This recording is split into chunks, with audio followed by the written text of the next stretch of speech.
Ok, on va lire la parole, si vous voulez bien. On va prendre. Est-ce que quelqu'un arrive à lire ce qui est écrit ici, dans le petit panneau humilité, là? Au service de l'autre, vous m'appelez maître et seigneur, et vous dites bien, car je le suis. Si donc je vous ai lavé les pieds, moi, le Seigneur et le maître, vous devez aussi vous laver les pieds les uns aux autres, car je vous ai donné un exemple, afin que vous fassiez comme je vous ai fait. Voilà, ça va être le sujet de ce matin. Je vais reprendre peut-être dans son contexte ce passage, dans Jean chapitre 13, à partir du verset 1. En fait, cet événement se produit juste avant la fête de la Pâque, hein.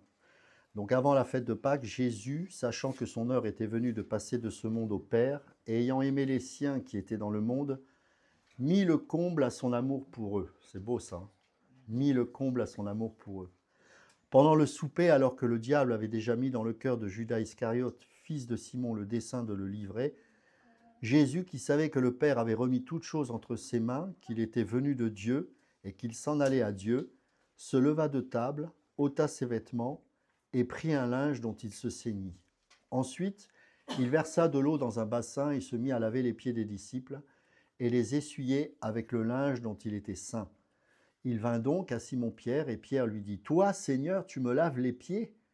Jésus lui répondit « Ce que je fais, tu ne le comprends pas maintenant, mais tu le comprendras bientôt. » Pierre lui dit « Non, jamais tu ne me laveras les pieds. » Jésus lui répondit « Si je ne te lave pas, tu n'auras point de part avec moi. » Simon-Pierre lui dit « Seigneur, non seulement les pieds, mais encore les mains et la tête. » Jésus lui dit « Celui qui est baigné n'a besoin que de se laver les pieds pour être entièrement pur. Et vous êtes purs, mais non pas tous, car il connaissait celui qui allait le livrer. C'est pourquoi il dit « Vous n'êtes pas tous purs. » Après qu'il leur eut lavé les pieds et qu'il eut pris ses vêtements, il se remit à table et il leur dit « Comprenez-vous ce que je vous ai fait? Vous m'appelez maître et seigneur, et vous dites bien, car je le suis. Si donc je vous ai lavé les pieds, moi, le Seigneur et le maître, vous devez aussi vous laver les pieds les uns aux autres. Car je vous ai donné un exemple, afin que vous fassiez comme je vous ai fait. En vérité, je vous le dis, le serviteur n'est pas plus grand que son Seigneur, ni l'apôtre plus grand que celui qui l'a envoyé. Si vous savez ces choses, vous êtes heureux, pourvu que vous le pratiquiez. » C'est un très très beau passage et je pense qu'on comprend globalement le sens en général, mais je crois que c'est important de réaliser que Jésus a fait ce geste pour mettre l'emphase sur quelque chose de très important et qui nous concerne tous aujourd'hui. Vous savez, on peut parfois, même en tant que chrétien, se glorifier d'avoir des titres. Certains se font appeler pasteur un tel, apôtre un tel, etc. Bon, moi j'ai toujours un peu de mal avec ça, mais pourquoi pas. Mais s'il y en a un qui a bien compris, il devait prendre garde de s'élever, c'est l'apôtre Paul, par exemple. Et Paul, quand vous voyez toutes ces introductions des épîtres, il dira toujours Paul, apôtre de. Mais il ne dira pas apôtre Paul. Pourquoi je dis ça? C'est parce que on n'a pas de titre ici-bas, on a des fonctions, en fonction que les dons qui nous sont accordés par la grâce de Dieu. Hein. N'oubliez pas que don et grâce, c'est le même sens. Mais voilà, c'est pas un dû, loin s'en faut, c'est une grâce, justement. Mais je suis ce que je suis par la grâce de Dieu. Et si, par exemple, je suis pasteur, c'est une fonction, mais ce n'est pas un titre. D'accord? Et je crois que tout le sens du service il tient autour de ça, c'est le lavement des pieds. Vous remarquerez que quand Jésus fait ce geste, ça choque, ça a choqué. Alors peut-être qu'aujourd'hui on serait choqué, mais pour d'autres raisons. Parce qu'on va montrer nos pieds et le soumettre à quelqu'un d'autre qui va les laver, c'est peut-être dans l'ordre de l'intimité. Ils n'étaient pas choqués par rapport à ça.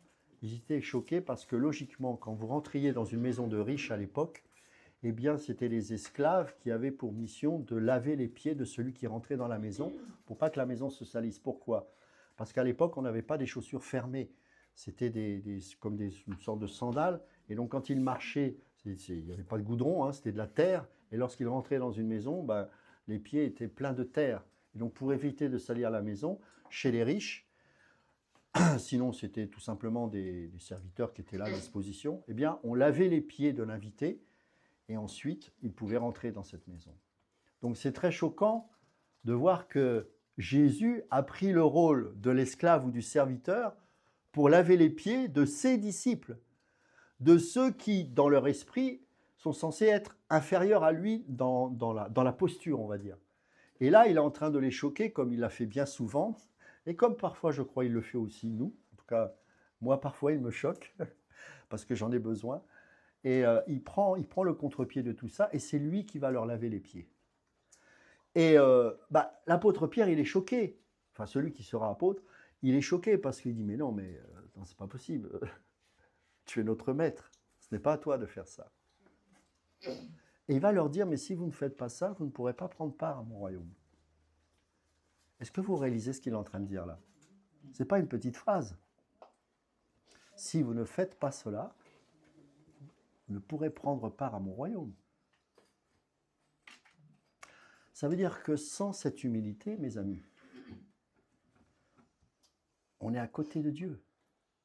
Manifester le royaume de Dieu, ça commence par l'humilité, c'est-à-dire être au service des autres.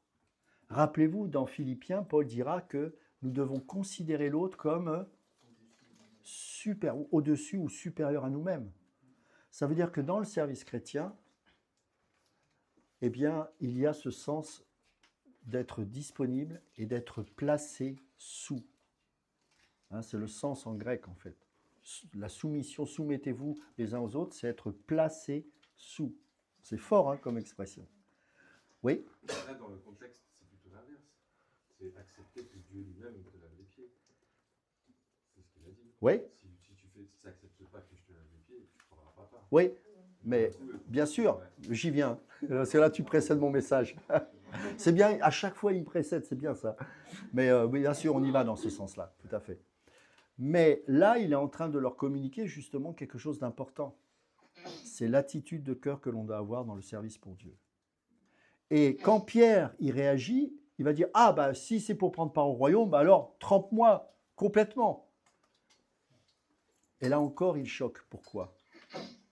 Pourquoi c'est choquant ce qu'il va dire? On va reprendre ce passage. C'est très intéressant ce qu'il dit là encore.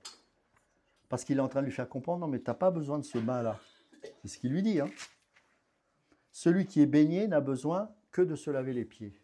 Donc il est en train de leur dire, vous êtes baignés. Mais ils sont baignés de quoi? Je vous pose la question. Des paroles qu'il leur a dites. D'ailleurs, il dit, vous êtes purs à cause de la parole que je vous ai dite. Oui. C'est un enseignement. Oui, mais au-delà de ça, cet enseignement, il précise quoi? Oui. Oui, ça a ce sens-là, quelque part. Mais oui.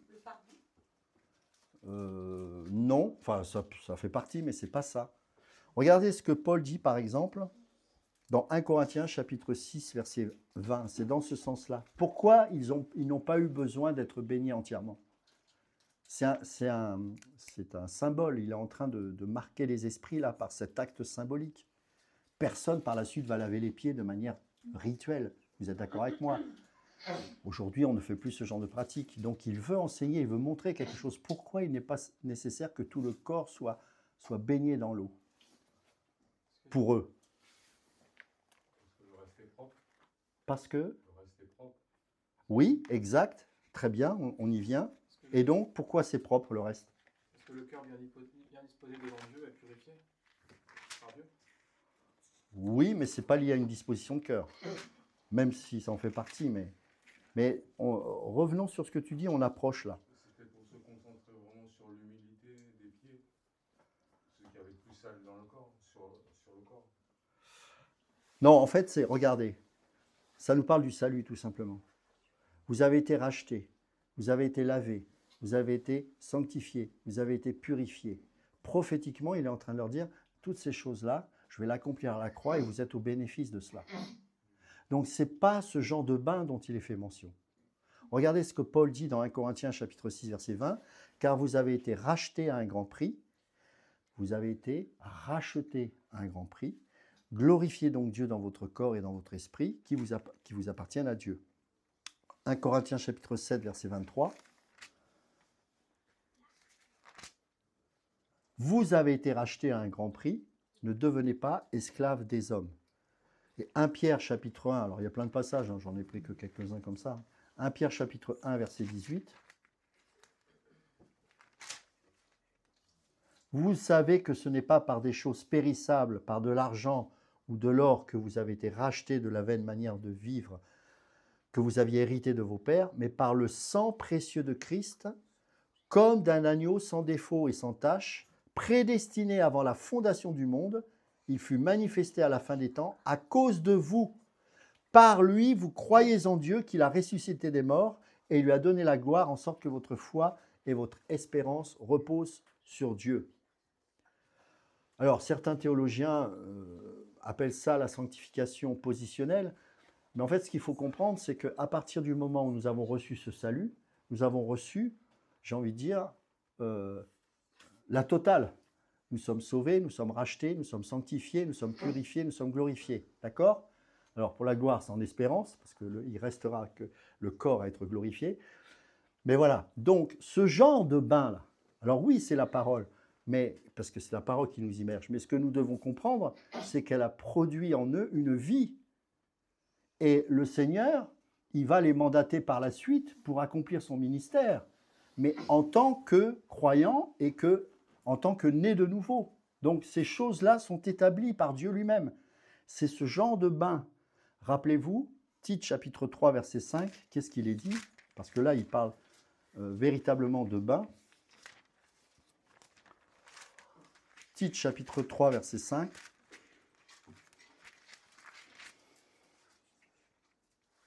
Il nous a sauvés, non à cause des œuvres de justice que nous aurions faites, mais selon sa miséricorde, par le bain de la régénération et le renouvellement du Saint-Esprit. Vous voyez? Donc Jésus est en train de leur dire, non mais vous n'avez pas besoin de celui-là.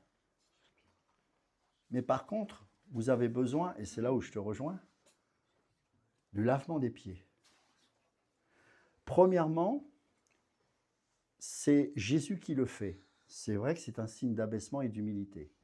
Mais la deuxième chose qu'on doit comprendre, c'est que même si nous sommes sauvés, nous devons nous sanctifier aujourd'hui. Mais qui est l'auteur de la sanctification? C'est-à-dire cette sanctification progressive actuelle, cette course, ce but que je dois atteindre, c'est Jésus exactement. C'est-à-dire qu'il continue de nous laver les pieds parce que c'est lui qui est l'auteur de notre sanctification. Il nous a mandaté, il nous a donné son esprit, et c'est le travail de l'esprit qui est en nous qui fait que nous progressons et que nous marchons de progrès en progrès. Hein, soyez transformés par le renouvellement de votre intelligence. Hein, Romains 12, 1 et 2, on en a déjà longuement parlé, mais vous voyez qu'il y a un travail qui se fait, c'est l'œuvre de l'esprit, donc c'est l'esprit de Jésus qui agit et qui nous nettoie dans notre marche quotidienne avec lui. Donc, il est en train de dire qu'effectivement, dans cette marche, les pieds, parce que les pieds symbolisent quoi? La marche. Vous n'avez pas besoin du bain, mais maintenant que vous allez marcher avec moi, vous avez besoin de nettoyer vos pieds. C'est-à-dire que vous avez besoin de vous sanctifier dans votre marche de tous les jours. Et je le fais. Et je le fais. Mais ce que nous devons comprendre, et c'est là où finalement il y a un sacré défi pour nous aujourd'hui, c'est que Jésus nous demande de le faire, chacun d'entre nous. Et c'est quelque chose qui m'a interpellé hier quand j'ai médité sur ce sujet. On va reprendre Jean chapitre 13, et on va s'attarder sur ce passage. Jean chapitre 13. Excuse-moi, Ludovic. Oui. C'est quand même à un moment donné que c'est important de comprendre qu'on est lavé par le sang de Jésus. Oui, c'est ça. Exactement. Celui qui est baigné n'a besoin que de se laver les pieds pour être entièrement pur. Et vous êtes purs. Donc, ils sont purs. Malgré leurs imperfections, Dieu les déclare purs, à part Judas, mais ça on sait pourquoi. D'accord? Et regardez ce qu'il dit. Comprenez-vous, la fin du verset 12, ce que je vous ai fait. Si, vous m'appelez maître et seigneur et vous dites bien car je le suis. Si donc je vous ai lavé les pieds, moi, le Seigneur et le maître, vous devez aussi vous laver les pieds les uns aux autres. Alors, dans le milieu évangélique, c'est un peu compliqué de parler comme ça, Hein, parce que c'est toujours le salut est individuel, la sanctification c'est chacun pour soi. Faux, archi faux, archi faux, archi faux. Nulle part dans les Écritures. C'est un travail d'équipe, mes amis. Alors je sais que chez les évangéliques, on est très individualiste, mais ce n'est pas biblique. Ce n'est pas biblique. On ne peut pas se sanctifier tout seul, c'est faux. Et pourquoi on ne confesse pas nos péchés les uns les autres? Bon, d'abord parce que l'attitude des uns et des autres fait que la confiance, elle est moyenne. Il faut quand même appeler un chat à chat, mais ce n'est pas une raison. Et si la personne n'est pas digne de confiance, eh bien, ça a un problème devant Dieu. Mais beaucoup de gens luttent avec leurs péchés parce qu'ils ont peur d'être transparents. Ils ont peur d'être redevables. Mais ils oublient une chose, c'est que parfois, certains péchés ne peuvent sortir de nous qu'à partir du moment où nous acceptons l'aide des autres. Et là, un ange passe. Le problème, c'est, et c'est pour ça qu'il y a un lien entre la sanctification et l'humilité, c'est que ça demande une humilité incroyable pour accepter de confesser un péché à un frère alors qu'il nous voyait tellement remarquables. N'est-ce pas? Mais est-ce qu'on veut s'en sortir vraiment? Je vais vous donner un exemple concret. Les jeunes hommes ont toujours un problème, même jeunes chrétiens, il faut appeler un chat, avec la masturbation. Et je connaissais un jeune homme qui venait me confesser ce péché et qui me disait « j'ai envie de m'en sortir ». Je dis « il n'y a aucun problème ». C'était il y a très longtemps de ça. Je dis « à n'importe quelle heure du jour ou la nuit, dès que tu es tenté, tu m'appelles ». Il y avait quelqu'un d'autre qui était dans cette guerre. Il m'avait inclus dans cette guerre. Il n'a pas voulu porter ce fardeau tout seul. Et je n'étais pas là pour le juger. Parce que c'est le combat, arrêtons d'être hypocrite, de 90% des hommes. Et plutôt que de juger en disant c'est pas bien, et si ensemble, on essayait de faire la guerre à ces choses. Et comment on obtient la victoire sur pas mal de péchés? C'est quand le péché est exposé. Et comment on expose le péché? Quand il est confessé à d'autres personnes. Et là, c'est mis à la lumière et le diable n'a pas de prise. Une semaine passe, je le rappelle, je dis « ça va ?» Il me dit « j'ai même pas eu besoin de t'appeler. » À partir du jour où j'ai confessé ça et que tu m'as dit qu'à n'importe quel moment où j'étais tenté, je pouvais appeler, j'ai plus été tenté. La victoire. Et ce frère, je n'ai pas dévalé sa vie, je ne l'ai pas jugé, mais on a marché et sa victoire était ma victoire. J'étais participant à ce combat, à cette guerre, et j'étais tout aussi heureux que lui. Bon, lui peut-être plus que moi, j'en sais rien, mais moi en tout cas j'étais heureux. Parce que j'étais dedans. Vous voyez, et c'est ça le problème, c'est que nous sommes dans un système, nous, oui, je suis né de nouveau, j'avance dans ma foi, et ça je suis d'accord, il n'y a pas de souci avec ça. Mais c'est aussi une équipe. Et très souvent les gens, soit ils se sentent jugés, et là je peux comprendre que c'est compliqué de confier des choses très personnelles, je ne dis pas de déballer ça à tout le monde, mais de prier pour que le Seigneur vous mette quelqu'un dans la confidence, de fiable, et puis avec qui vous pourrez partager ces choses et prier.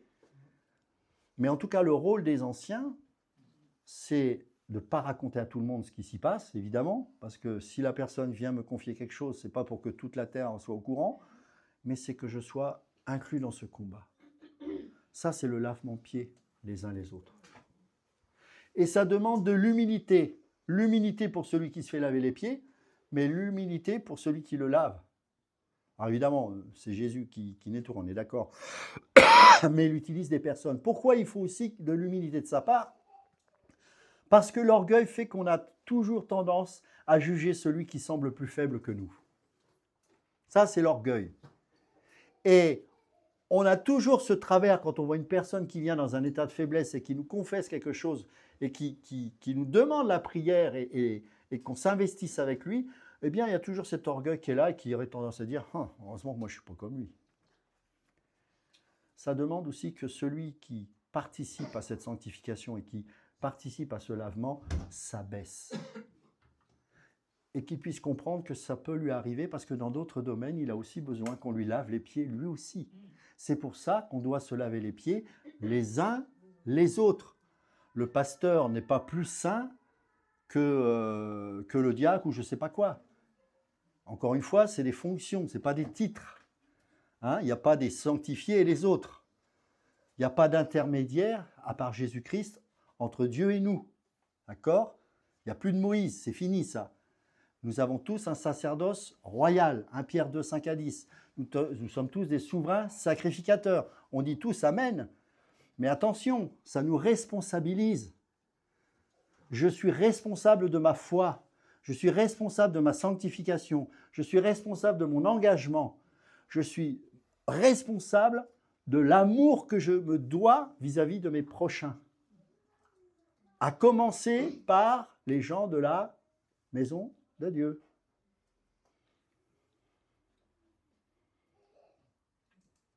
Deuxièmement, j'étais en train de passer. J'espère qu'il a toujours ses plumes. Ça va? Ok. Pourquoi c'est important? Pourquoi ce que Jésus est en train de faire est si important?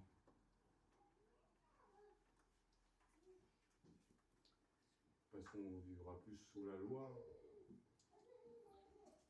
On vivra sous la grâce de Jésus-Christ. C'est vrai. C'est très juste ce que tu dis. C'est Galates chapitre 6. On va le lire.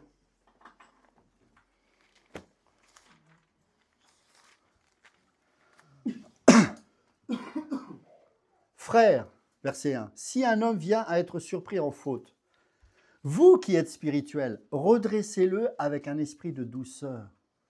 Prends garde à toi-même de peur que tu ne sois aussi tenté.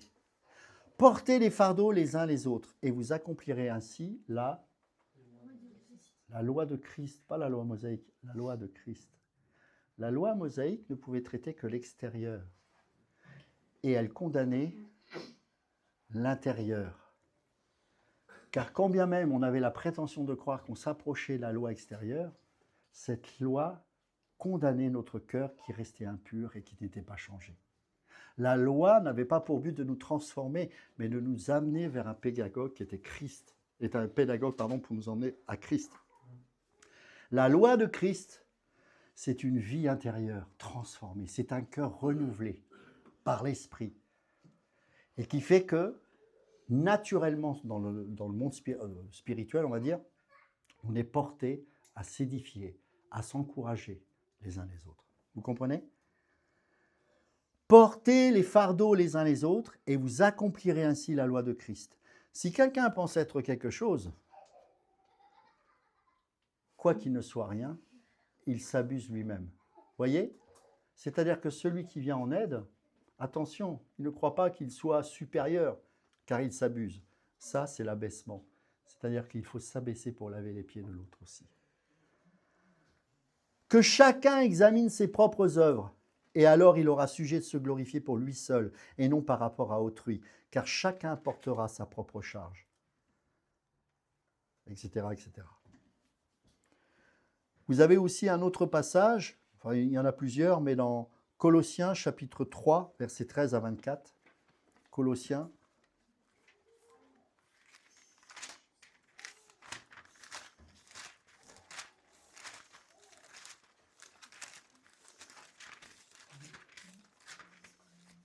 Colossiens chapitre 3, versets 13 à 24. Supportez-vous les uns les autres. Et s'il a un sujet de se plaindre de l'autre, pardonnez-vous réciproquement. De même que Christ vous a pardonné, pardonnez-vous aussi. Mais par-dessus toutes ces choses, revêtez-vous de l'amour, qui est le lien de la perfection, et que la paix de Christ à laquelle vous avez été appelés pour former un seul corps règne dans vos cœurs, et soyez reconnaissants. Que la parole de Christ demeure en vous dans toute sa richesse. Instruisez-vous et exhortez-vous les uns les autres en toute sagesse, par des psaumes, par des hymnes, par des cantiques spirituels, chantant à Dieu dans vos cœurs en vertu de la grâce. Et quoi que vous fassiez en parole ou en œuvre, faites tout au nom du Seigneur Jésus, en rendant par lui des actions de grâce à Dieu le Père. Ensuite, après, il parle du foyer chrétien, etc., etc. Un autre passage également dans Éphésiens chapitre 4, versets 1 et 2.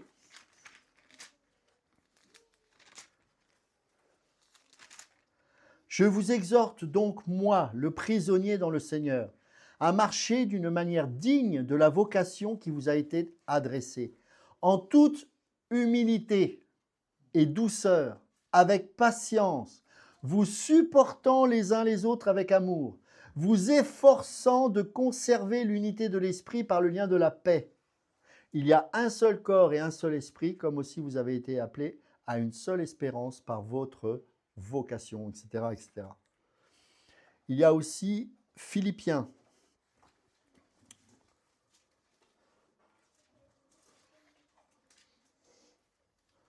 Philippiens chapitre 2.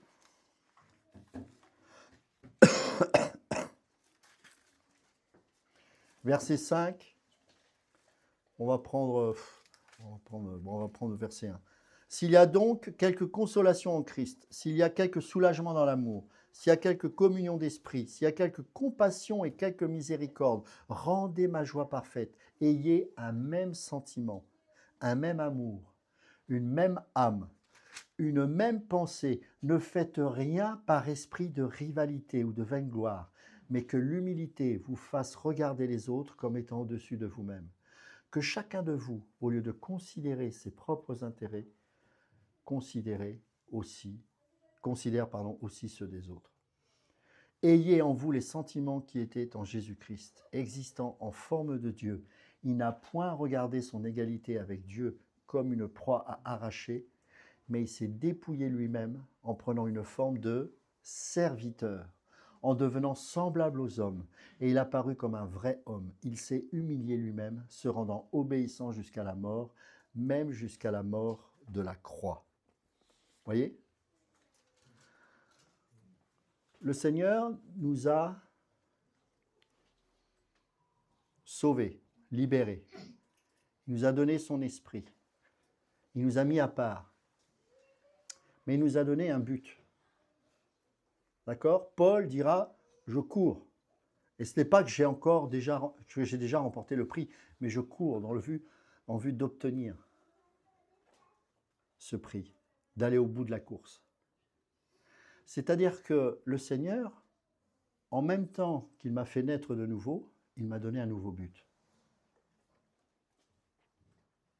Et cette course, elle est déterminée par le but que j'ai en vision.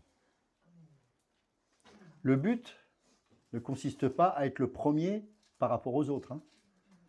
Le but, ce n'est pas d'écraser les autres en disant « pousse-toi, je vais y arriver ». Non, nous y arriverons, mes amis, parce que ça ne dépend pas de nous, mais de Dieu. Enfin, encore faut-il y mettre la foi. C'est-à-dire que Dieu nous a donné un but, mais il a donné aussi son esprit pour qu'on puisse aller au but. Il nous a donné aussi la foi que nous mettons en pratique pour mettre toute notre énergie dans le but de courir et de remporter le prix et d'aller vers ce but. D'accord ? C'est quoi le but ? Ma mission de vie. C'est ça. C'est ça. Ma mission, ce à quoi je suis appelé en fait, ce que le Seigneur me donne de faire. Mais attention, cette mission de vie, elle est déterminée non pas par le fait de l'obtenir, mais par la manière dont je marche pour l'obtenir. C'est-à-dire que le Seigneur ne s'occupe pas de la finalité, il s'occupe de la manière.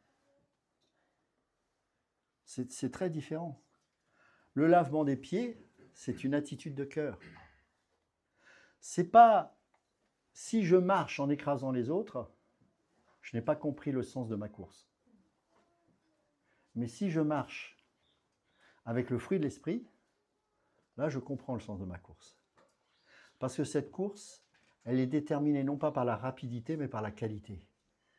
L'amour, la joie, la paix, la patience, la bonté, la bienveillance, la douceur, la fidélité, la maîtrise de soi. Et non seulement ça, elle est déterminée par le fait que je dois attendre l'autre qui est sur le carreau. Ah, ce n'est pas une course comme les athlètes là. Même si Paul en fait référence, parce que je pense qu'il aimait bien les courses, les athlètes, des choses comme ça. Et c'est un bon exemple de l'attitude que l'on doit avoir, c'est-à-dire de ne pas s'attarder sur les choses du monde, mais d'être focus sur notre mission. Mais attention à la manière. C'est-à-dire que si l'autre, Vous avez déjà vu des courses comme ça, hein, vous avez des marathoniens qui sont sur le point d'arriver, et puis il y en a un autre qui est complètement tétanisé, qui n'a plus de muscle, qui n'a plus rien, qui s'écroule. Et le marathonien qui est sur le point d'obtenir la victoire, ou qui est peut-être troisième, eh ben, il va s'arrêter et il va l'aider à aller jusqu'au but. Ça, c'est une belle course. Et ça, c'est la vie chrétienne. Si Alexandre est par terre parce que ça ne va pas, parce qu'il n'a plus de muscle, puis moi, je fais pousse-toi. Ouais, j'ai obtenu le but. La question que je dois me poser, c'est avec quel caractère je manifeste là? Quel esprit je manifeste là? Non. Moi, je sais que je vais y aller. Je sais qu'il ira. Et s'il n'y arrive pas tout seul, il y arrivera avec moi. Et ça demande que je m'abaisse. Parce que l'orgueil me dirait, je suis le champion. Non, je m'abaisse. Je dis, allez, viens, on va y arriver ensemble. Vous comprenez? C'est ça la vie chrétienne. Et vous comprenez pourquoi il y a si peu de convertis en Occident? Parce qu'à chaque fois que vous lisez ces passages, je pourrais vous en citer des tonnes. Le seul moyen de faire des conversions, ce n'est pas de beugler dans les rues. Ça se saurait, hein. C'est de vivre ça. C'est-à-dire que Dieu nous demande d'être vrais, des enfants de Dieu qui marchent par l'Esprit. Et c'est ça que le monde a besoin de voir. Ce n'est pas des chrétiens qui vont porter des gilets jaunes ou qui vont être communistes ou je ne sais pas quoi, et j'ai rien contre ça, et je sais que les gens souffrent. Peut-être qu'ils ont besoin d'aide, effectivement, mais pas de cette manière. On n'est pas là pour revendiquer quoi que ce soit, on est là pour nous soutenir les uns les autres et pour manifester le caractère de Christ, se dépouiller de notre j'ai raison. Mais moi, je pense que se dépouiller de toutes ces choses et ne jamais oublier que tant qu'il y aura une personne sur le bas-côté, je m'arrête. On va y arriver. On va y arriver. C'est un corps. Ce n'est pas une association, l'Église. C'est un corps. Ce n'est pas le CNEF. C'est un corps. C'est un corps. Si tu souffres, je souffre. Si tu ris, je ris. Si tu as mal, là, j'ai mal. Et si le péché entre, ça risque de me contaminer aussi. Donc j'ai intérêt à le traiter. Nous avons intérêt à le traiter ensemble. Mais pas pour détruire la vie d'une personne, pour éradiquer le mal. L'abaissement. L'abaissement, il doit être permanent. Descendre du trône de notre ego pour être au service de l'autre et lui faire comprendre que tu ne vas pas être tout seul sur ce chemin. Évidemment que c'est individuellement qu'on va comparaître devant lui, qu'on aura les récompenses, etc. Mais vous savez qu'il va aussi nous juger à la manière dont nous aurons traité notre prochain.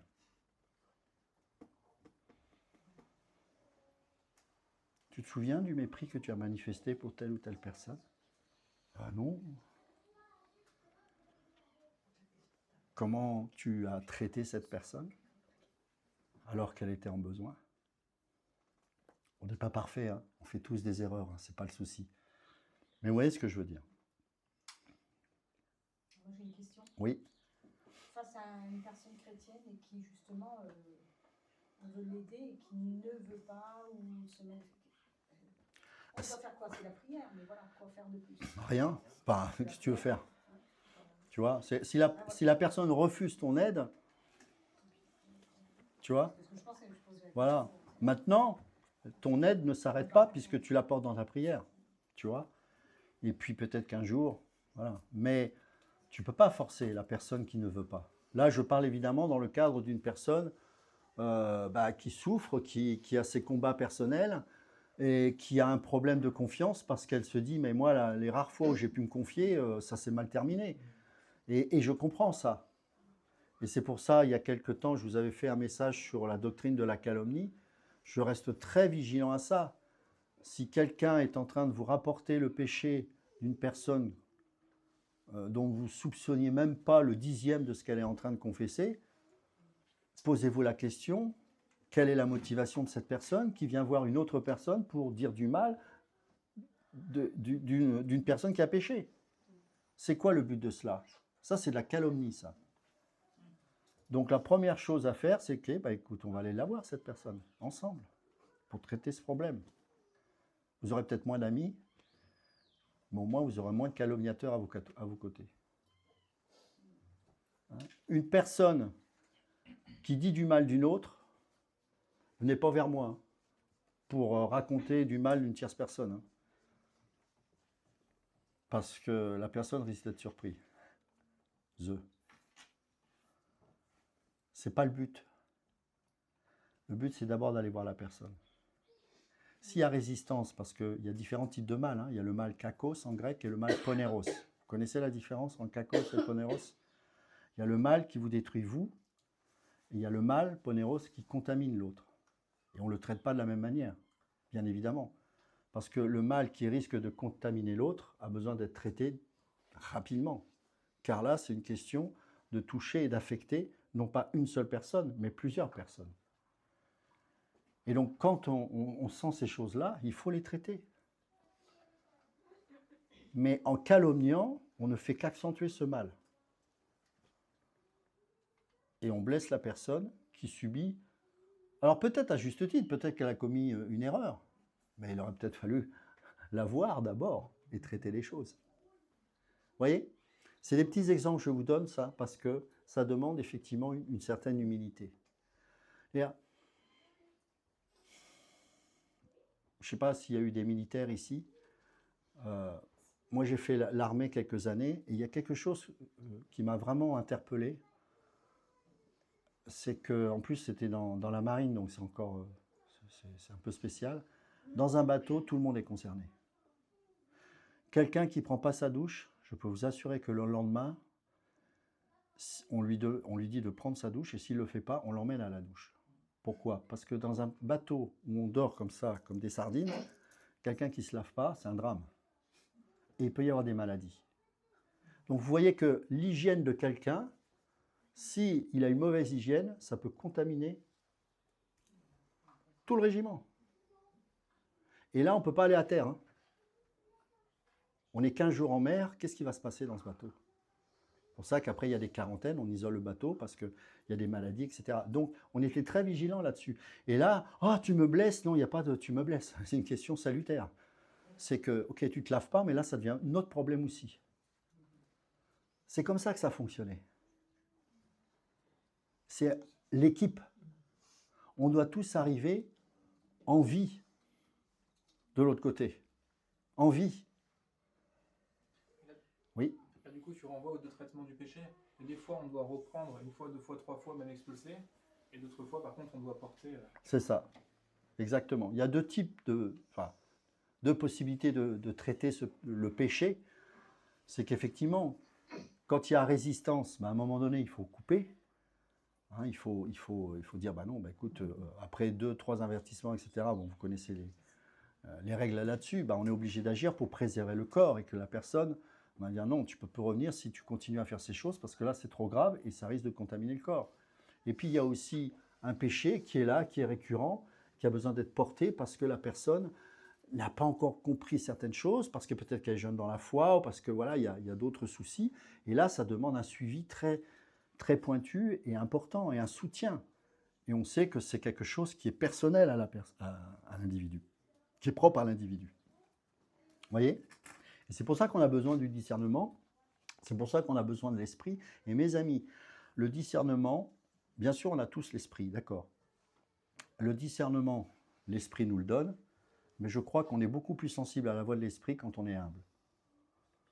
Parce que quand on n'est pas humble, on n'écoute pas. Et le Saint-Esprit est très sensible à l'humilité, puisqu'il ne parle pas de lui-même, il parle de Jésus et du Père. Donc, si on n'écoute pas le Saint-Esprit, il ne va pas se passer grand-chose. Et l'écoute se fait par l'humilité. Et c'est là qu'on pourra entendre la douce voix du Seigneur par son Esprit, qui nous révélera et qui nous montrera des choses. Peut-être qu'on se trompera, parce qu'encore une fois, on n'est pas parfait. Mais l'objectif, c'est d'aller ensemble vers ce but. La manière. Parce qu'on oublie une chose, c'est que ce n'est pas tes actes qui vont t'amener au ciel. Le Seigneur t'a déjà mis au ciel. Il y a une place qui t'est réservée. Maintenant, il va observer ton comportement ici-bas. Parce que certaines personnes pensent que par leur attitude, ils vont aller au ciel. Si je fais ça, je suis sûr d'aller au ciel. Et en faisant ça, on prend le risque d'écraser les autres, de ne pas écouter l'autre, et finalement, de ne pas manifester le caractère de Christ. Car ce que le Seigneur regarde, c'est la manière. La sanctification, c'est un effort personnel et collectif. Et cela demande de l'abaissement. Comme on dit vulgairement dans le monde, ça demande de mettre la main dans le cambouis. Vous voyez, il faut relever les manches. Voilà. Le ministère, avec 5 R, le ministère, ça ne se fait pas sur un... Oh, là, c'est pas là le ministère. Bien sûr, on enseigne, on partage, c'est normal. Mais cette parole aussi, elle a besoin d'être vécue, expérimentée, partagée. C'est important. C'est ça, relever les manches. C'est important. Est-ce que je peux me satisfaire que, par exemple, ici dans l'Assemblée, il y ait une personne qui n'ait pas à manger aujourd'hui? J'espère que ce n'est pas le cas. Mais imaginez. Est-ce que je vais lui dire, tiens, il y a le resto du cœur, vas-y? Si on en est là, c'est pas bon. Viens manger. Qu'est-ce que tu as besoin? Nous, en tant que corps, qu'est-ce qu'on peut faire? Tiens, voilà les courses, voilà ceci, voilà cela. Vous voyez, c'est une vie. N'oubliez pas que la plupart des associations dites caritatives, à l'origine, ont été créées par des chrétiens. L'hôpital, je crois que je l'avais déjà dit, hospitalier, ça vient de ce mot-là. L'hôpital ne servait pas à opérer les gens, il n'y avait pas de médecin. C'était un lieu où les croyants, les moines et aussi les sœurs accompagnaient les gens à mourir, priaient pour eux, les soigner comme ils pouvaient, évidemment, mais c'était pas, encore une fois, ce n'était pas la médecine. C'est après que c'est devenu un hôpital. Mais il y a eu plein d'œuvres qui sont venues des chrétiens, qui sont venues au départ des chrétiens, des gens qui avaient un fardeau.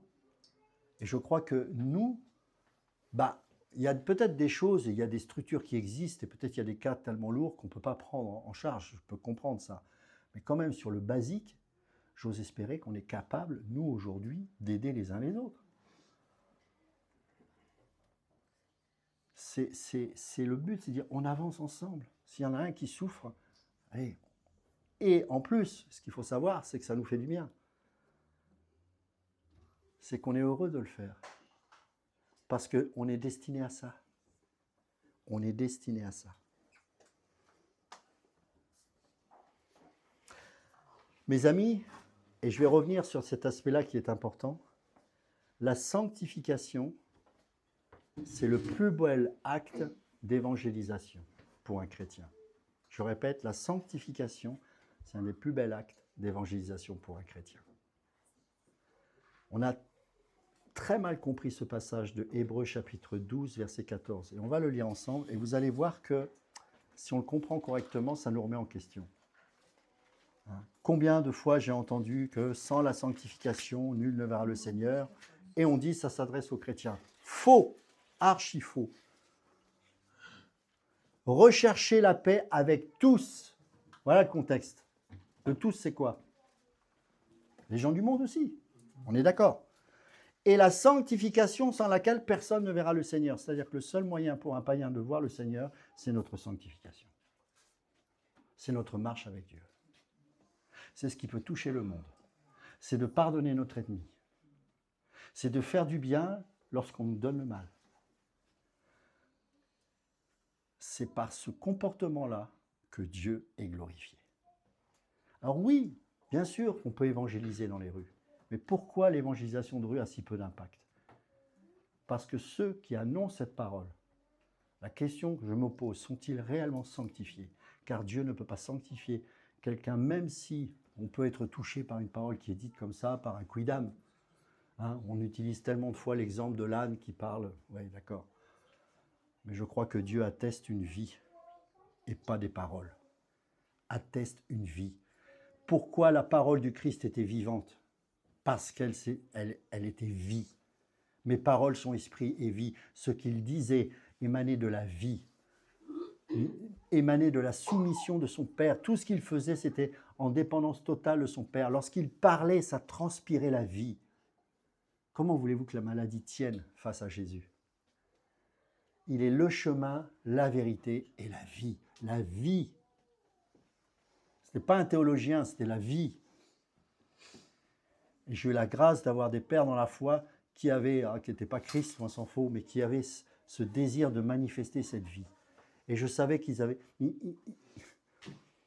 Je me rappelle de ce pasteur, il parlait peu, mais j'aimais être à ses côtés, parce qu'il avait la vie, il y avait quelque chose qui transpirait de lui. Il était consacré, il était concentré sur Dieu, il écoutait la voix de Dieu. Et ça touchait des gens, mes amis. Ça touchait son foyer, ça touchait sa famille, ça touchait un pays. Parce que toute sa vie était Christ. Et je crois qu'aujourd'hui, que ce soit à travers les réseaux sociaux, à travers tous les médias, et je les utilise moi-même et c'est pratique, mais on oublie que ce n'est pas l'image qui sauve. Jésus a donné sa vie. Il n'a pas donné sa théologie, il n'a pas donné sa doctrine, il a donné sa vie. C'est-à-dire que tout ce qui avait été dit de la part des prophètes dans l'Ancienne Alliance, qu'aujourd'hui on étudie, à juste titre, ça a été manifesté en vie, par la vie de Jésus. Ces prophéties sur la venue de Christ, c'est matérialisé par la venue de Christ, par une vie, pas par une théologie. Il s'est engagé à mourir, il le savait. Il l'a annoncé. Est-ce que vous comprenez? C'est pour ça que ce geste dans Jean 13 qu'il est en train de faire est un geste capital, car il est en train de nous dire, mes amis, l'Église doit se laver les pieds. Et si on veut que le monde soit touché, c'est par les fruits que nous manifesterons, individuellement, mais aussi les uns les autres. Ils reconnaîtront que vous êtes mes disciples à la façon dont vous vous aimez les uns les autres. Pas leur théologie, la façon dont vous vous aimez. Il y a des gens que j'ai envoyés de toute bonne foi dans des assemblées et je pensais que théologiquement c'était carré, et ça l'était. Pourquoi ils sont revenus, d'après vous?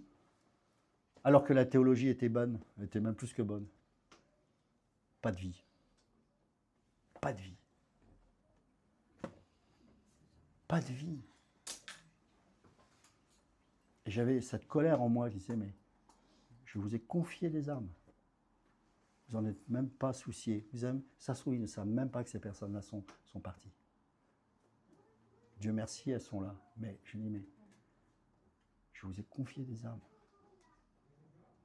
Qu'est-ce que vous en avez fait avec votre théologie? Et oui, je suis pour la saine doctrine. Nous devons prêcher quelque chose de christocentrique. C'est vital. Mais ça doit être accompagné de la vie. Ça doit être vivant. Si je prêche quelque chose, je dois le vivre. Je ne suis pas parfait, ce n'est pas le vivre de manière parfaite, personne ne sera parfait, et on tend vers cette perfection. Mais je me dois un minimum de vivre cela. Parce que le seul moyen de glorifier Dieu, c'est ça. C'est de passer par cette sanctification, sans laquelle nul ne verra le Seigneur, c'est-à-dire que les gens ne pourront pas voir Dieu en dehors de cela. Ce n'est pas les discours. Ça fait des faux convertis, ça. Non, c'est une vie. Lisez l'histoire de l'Église. Lisez l'histoire ecclésiastique de Zeb de Césarée. Franchement, il faut le lire. La vie de ces gens-là, le comportement de ces gens-là a converti des empereurs. Des gens qui étaient en train de faire cramer vif des chrétiens dans les arènes, qui disaient « mais c'est pas possible, comment ils peuvent tenir comme ça ?» Rappelez-vous de Richard Van Brand, dans son livre « Méprisons avec Dieu », lorsqu'il raconte que Un jour, quelqu'un allait passer à la torture et puis malheureusement, un soir, 2 soirs, pendant plusieurs soirs comme ça, il allait passer à la torture. Et puis le lieutenant, qui était le responsable de l'interrogatoire, on apprend, parce qu'en prison tout se sait, que quelqu'un de ses proches est malade d'un cancer. Alors je ne sais pas si c'est lui, sa femme, ou bon bref, peu importe. Et lui, il arrive pour la énième fois, prêt à être torturé pour la énième fois, et il lui dit, comment, alors imaginons que c'est son père, je ne me rappelle plus, comment va votre père? J'ai appris qu'il était malade, nous prions pour lui. Il rentre, après sa énième torture, le lendemain, rien. Surlendemain, rien. Surlendemain, rien. Qu'est-il devenu, ce lieutenant? Il s'est converti. Et il est parti en prison. C'est en Roumanie. Quand je vous avais raconté tous les témoignages que j'avais vus de ce missionnaire américain qui avait récolté tous les témoignages des chrétiens persécutés sous Ceausescu, quand je voyais ces visages, quand je voyais, c'était une vie. Quand je voyais ce peuple orthodoxe, je suis loin, on est à l'opposé doctrinalement. Je veux dire, il y a des choses que je ne pourrais jamais adhérer. Et quand j'ai vu cet homme avec cet œil en moins, il disait, on lui posait la question, il brillait. Mais qu'est-ce que vous avez retenu de ce temps-là? Il dit, j'aimerais tellement y retourner. Comment est-ce possible? Parce qu'il disait, je sentais la présence de Dieu. Cet œil en moins, c'est parce qu'il s'était infecté, il l'avait arraché de lui-même. Sinon, il allait mourir de la gangrène. Mais pourquoi je vous dis ça? C'est pas, on doit pas vous mettre un jour, on doit vivre ça. C'est pas comme ça que ça marche. Encore une fois, c'est une vie avec Dieu. C'est l'esprit qui conduit. Mais vous croyez que ça n'a pas eu d'impact en Roumanie? Vous croyez que ça n'a pas aidé à ce que Ceausescu soit renversé, que des églises naissent?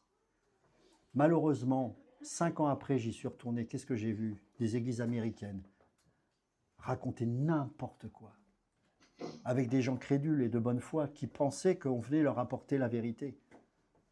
On a amené l'argent, la prospérité, toutes ces fausses doctrines. Nous aurons des comptes à rendre devant Dieu, hein, pour ceux qui se disent missionnaires. L'Église n'a jamais été aussi pure que lorsqu'elle est persécutée. Parce qu'on la vit, cette vie. Cette vie de Dieu, on n'a pas d'autre choix. Et qu'est-ce qui fait qu'un homme comme ça, qui torture, peut être touché par la grâce de Dieu? C'est parce que quelqu'un s'est sanctifié et a choisi de marcher sur les voies de Dieu et d'aller vers ce but. Pour terminer avec ce message, je voudrais juste vous dire, c'est bien joli tout ça, c'est des beaux discours, mais qu'est-ce qui nous encourage et qui nous motive à cela? Moi, j'ai envie de dire très souvent, on se refroidit parce que justement on perd la vision. Je crois qu'il est bon de demander au Seigneur, rafraîchis-moi. Montre-moi, c'est quoi le sens de ma vie? Oui, je suis chrétien, je suis né nouveau. Qu'est-ce que je fais ici? Quelle est ma pierre à l'édifice? Qu'est-ce que je peux apporter, moi? Est-ce que je peux rester 10 ans, 20 ans, assis sur une chaise, écouter les messages, ou est-ce que je comprends que je suis acteur dans tout cela? Et que, ici même, alors qu'on n'est déjà pas nombreux, peut-être qu'il y a des défis que Dieu nous donne. Posons-nous simplement la question. Prenons le risque. Qu'est-ce qu'on a à perdre? Qu'est-ce qu'on a à perdre? Vous savez que je dois partir en Chine. Vous savez ce qui se passe. Ça se trouve, le vol va être annulé. La vie, elle est vaine. Est-ce que je vais me battre pour... il faut absolument... Ou est-ce que je prends tout ça pour dire, Seigneur, c'est toi qui sais. Mais où que j'aille, que ce soit ici, en Chine ou n'importe où, je veux me sanctifier. Je veux te rendre gloire. Je n'ai pas les capacités en moi de le faire, mais c'est pour ça que tu m'as donné ton esprit. Alors, ma vie présente, je la vis, comme disait Paul, dans ma foi à celui qui m'a aimé et qui s'est livré lui-même pour moi. Rafraîchissons-nous cette mémoire spirituelle, cette vision, ce Christ qui, pendant un temps, a été notre tout. On était prêt à tout lui donner. Qu'est-ce qui fait qu'aujourd'hui, avec le temps, ça se refroidit? Ce n'est pas lui qui s'est éloigné. c'est que peut-être nos consciences se cautérisent petit à petit avec le monde, surtout en Occident où c'est tellement difficile. Mais là où je bénis Dieu, c'est que viendra un temps, et ce temps est proche, où l'Église va être réveillée. Je parle de la vraie Église. On n'aura pas d'autre choix que d'être réveillé. Un tri se fera, car c'est une histoire de reste et d'élus. Ce n'est pas de majorité. Le reste doit être révélé. Et je crois que c'est la persécution.